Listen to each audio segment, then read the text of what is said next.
Hi, my name is Adair Finucane. I'm a social worker with a trauma research background.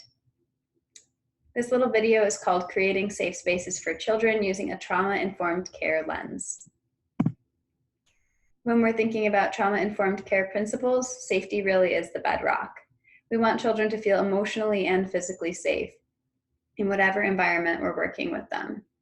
And when we're thinking about kids' safety, we really want to be thinking about caregiver safety.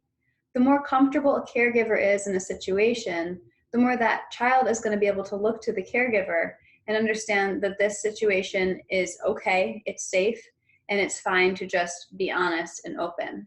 So when we focus on making sure that the caregiver is safe, we're able to provide services more easily to children. And that can involve establishing rapport and making sure that the environment is comfortable and open.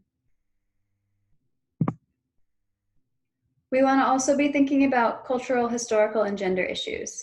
Now, not all kids are going to understand even what these concepts would mean, but again, thinking about caregivers, depending on the amount of time you have to work with someone and how rapport is established, acknowledging any differences between the service provider and the folks who are receiving services that might come into play in terms of power dynamics or in terms of past experiences with service provision is a really good idea.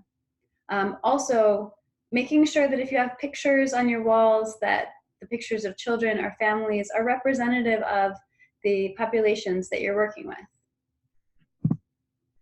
When we're thinking about transparency and trust, this is really about letting kids know what we're hoping to do, letting kids know what's expected of them, and letting kids know what they can expect from us. So there's a clarity there, and that makes everybody's job a little bit easier.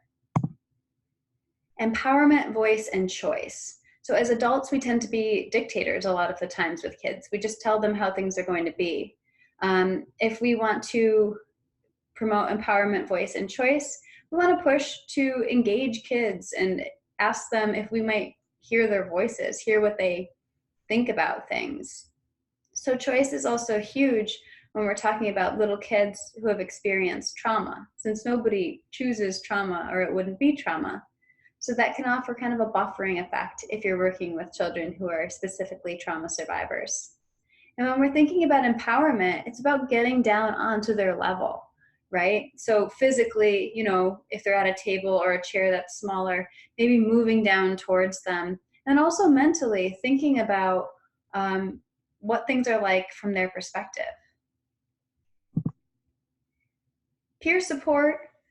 Children like to be together a lot of the time. So thinking of ways where kids could be together for the services that you're providing is one option for offering peer support.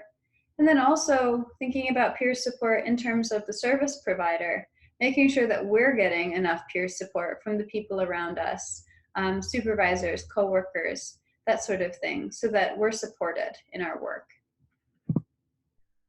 And finally, collaboration. Asking kids, hey, can you help me with this? Or how do you think we should do this?